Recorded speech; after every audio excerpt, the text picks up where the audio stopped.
नमस्कार दोस्तों। आज हम लोग एक नई वैकेंसी के बारे में देखेंगे जो कि गवर्नमेंट ऑफ उत्तर प्रदेश के अंडर में है, जो पोजीशन का नाम है कम्युनिटी हेल्थ ऑफिसर। और हम लोग यहाँ पर एडवर्टीजमेंट नंबर भी देख लेते हैं। एडवर्टीजमेंट नंबर है 589/SPMU/NHMR/CHO/2021-22/7046। डेट है 3 तारीख का। ठीक है।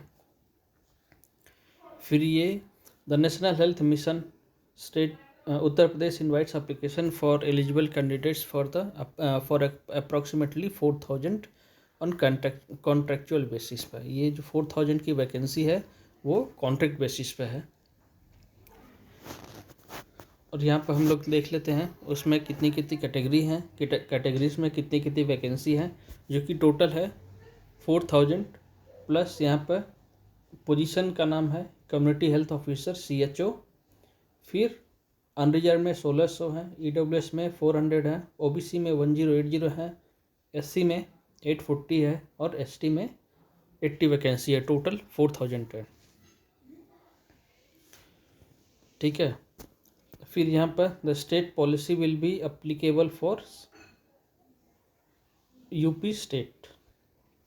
The candidate belong to OBC and EWS category and claim the benefit of the same must upload the required OBC caste certificate and EWS certificate respectively on the prescribed format duly approved by the competent authority। जो भी competent authority है उन्होंने जो वहाँ पर उसका format EWS का और SC OBC का जो भी फॉर्मेट वहाँ पर दिया है उसके अकॉर्डिंगली ही वो अपलोड करना है, जो कि ऑनलाइन फॉर्म होगा। फिर यहाँ पे है इसका जो ऑनलाइन डेट है 4 तारीख से स्टार्ट है और जो लास्ट डेट है उसका 13 तारीख है।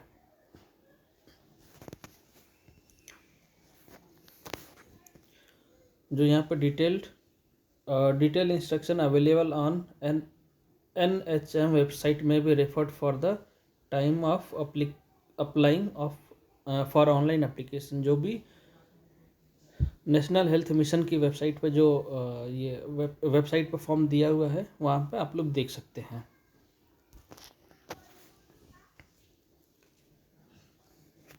Candidate should read the instructions carefully before making any entry for selection option for filling online application form. Like the candidate who is already working as a CHO in UP is not eligible for the current position। जो भी candidate हैं जो CHO में काम कर रहे हैं फिर से वो अप्लाई नहीं कर सकते हैं। And candidate who is working as CHO in other state और ही और सी शैल सबमिट NOC। जो भी अगर अदर स्टेट में काम कर रहे हैं जैसे CHO में, फिर उनको अपने जो डिपार्टमेंट है वहाँ से NOC सबमिट लेना पड़ेगा before applying this for this application.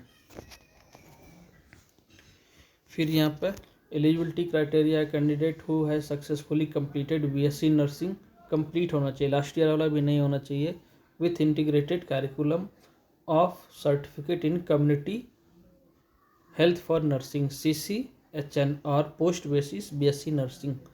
ये सब डिग्री होनी चाहिए from academic year 2020 and onwards. For an Indian nursing council state nursing council recognition institute of nursing और university will be eligible to apply. इनका age होना चाहिए less than 35। The person who is applying he should be less than 35 years age of age on dated 4/2/2020। जो यहाँ पर reservation policy है वो UP state के रूल के हिसाब से यहाँ पर एलिजिबल होगा। फिर registered as a nursing and midwifes in UP nurses and midwifery council and have the valid registration certificate। In case of registration certificate is not available, candidate has to annex copy of registration slip duly attested with application form। फिर यहाँ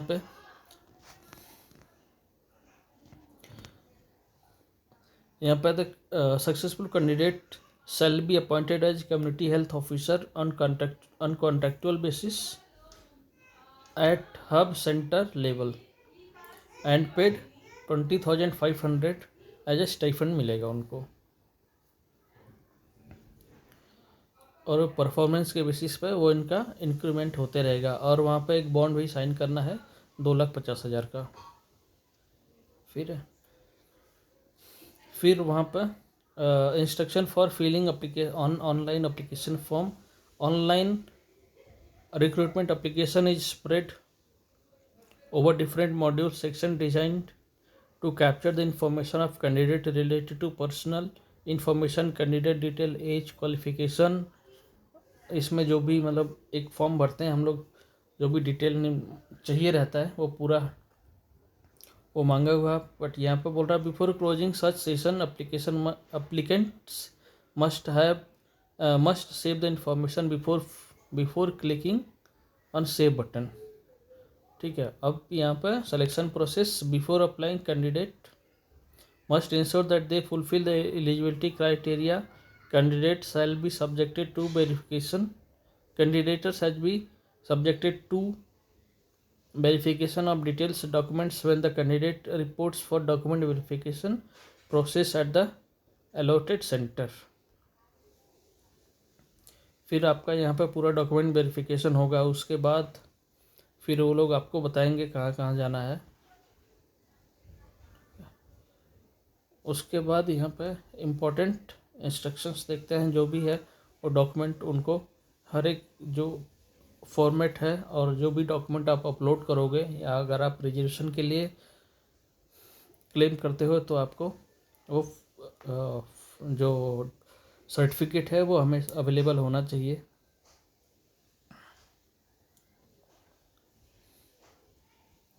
फिर यहाँ पे बोल रहा है candidate is required to provide information marked with asterisk. आपको यहाँ पे पूरा बताया है कि कैसे कैसे फॉर्म भरना है, कैसे कैसे नहीं भरना है। फिर यहाँ पे बोल रहा है नो TADA ट्रेवलिंग अलाउंस और daily allowance bill be paid for. अगर आप डॉक्यूमेंट वेरिफिकेशन के लिए जा रहे हैं तो आपको TA कुछ नहीं मिलेगा। फिर यहाँ पे आप इसको पढ़ लीजिएगा, वहाँ पे फिर वो बोल रहा है कि reservation and relaxation for SC OBC non creamy layer और PWD परसेंटेज ऑफ डिसेबिलिटी 40% और अब होना चाहिए। Candidate will be provided as per guidelines of government of UP। ठीक है, फिर यहाँ पे वही पूरा सिलेक्शन क्राइटेरिया है। फिर यहाँ पे एज लिमिट आपकी 35 होनी चाहिए, और यहाँ पे एज रिलैक्सेशन है जो नॉर्मल हर एक फॉर्म में होता है। 3 साल OBC, 5 साल के लिए SC, और जो भी है PWD के लिए 10 साल, 13 साल और 15 साल। फिर वहाँ पे इसकी एप्लीकेशन फ़ीस है नील है, 0 है। फिर यहाँ पे इंस्ट्रक्शन बता रहा है, इंस्ट्रक्शन क्या क्या होना चाहिए फॉर्म फिल करने के लिए। यहाँ पे candidate is required to appear online through NHM website in English only. No other means or mode of submission of application will be accepted। फिर यहाँ पे candidate should take utmost care of furnishing the correct details while filling the application form. जो भी आप information देंगे अच्छे से होना चाहिए, हर चीज़ क्लियर होनी चाहिए। फिर यहाँ पे जो भी है, यहाँ पे जैसे फॉर्म आपने भर दिया तो आपको हमें वो चेक करते रहना, जो आप ईमेल एड्रेस देंगे या नहीं तो जो आप मोबाइल नंबर देंगे उस पर मैसेज से आते रहेंगे। फिर यहाँ पे बोल रहा है please note that the call letter for DBP will be sent by post. Will not be send by post, मतलब जो कॉल लेटर है वो आपको पोस्ट के थ्रू नहीं आएगा, आपको ईमेल पे आ जाएगा।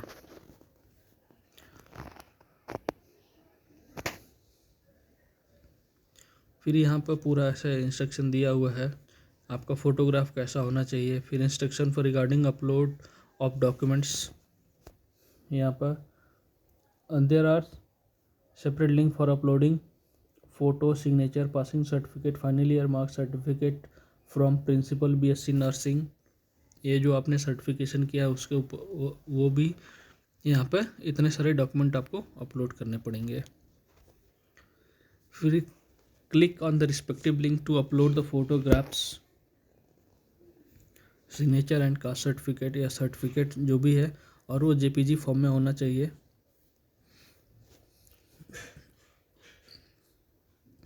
यहाँ पर जो फ़ोटो आपका होना चाहिए 3 महीने पुराना नहीं होना चाहिए।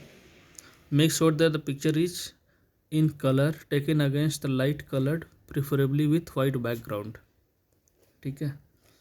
और आपका जो सिग्नेचर है उसका भी जेपीजी फॉर्मेट में ही होना चाहिए।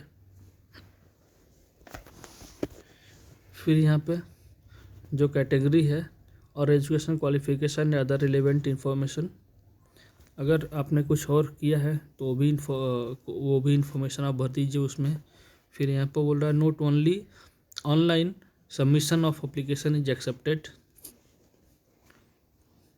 फिर यहाँ पर candidate of UP state is claiming reservation in respective categories like OBC, SC and ST, PWD and EWS must submit the caste certificate in prescribed format issued by the competent authority at the time of DV. Candidate having domicile of another state will be treated under unreserved category। ठीक है, ये सिर्फ UP government में जो भी हैं reservation के जो रूल्स हैं वो यहाँ पर अप्लीकेबल होंगे। अदर स्टेट्स के वो अनरिजर्व कैटेगरी में कंसिडर किए जाएंगे। फिर है यहाँ पर अगर 2 लोगों के सेम मार्क्स हो गए हैं तो टाई उसको कैसे ये लोग ठीक करेंगे वो यहाँ पर बताया गया है। फिर यहाँ पर बोल रहा है एक 2.5 लाख का बॉन्ड साइन करना पड़ेगा आपको। बस इतना है। और यहाँ पे जो डिस्ट्रिक्ट वाइज टोटल वैकेंसी है इसमें पूरा डिस्ट्रिक्ट वाइज का दिया हुआ है। पूरे डिस्ट्रिक्ट के जितने 75 डिस्ट्रिक्ट हैं यूपी में, हर एक डिस्ट्रिक्ट का ब्रेक डाउन दिया हुआ है कि आप किसी भी डिस्ट्रिक्ट में अप्लाई कर सकते हैं, जो कि टोटल उसकी वैकेंसी है 4000। सो फ्रेंड्स, आप लोग अप्लाई करिए अच्छे से, और ये एक अच्छी अपॉर्चुनिटी है आप लोगों को, मतलब जहाँ अब जैसे अनएम्प्लॉयमेंट बढ़ रहा है, एक अच्छी अपॉर्चुनिटी है, अप्लाई कर दीजिए और देखते हैं क्या होता है। सो अगर आपको इसका इन्फॉर्मेशन चाहिए मैं इसको पिन कर देता हूँ, इसका PDF भी इस वीडियो के नीचे आपको मिल जाएगा। So thank you friends.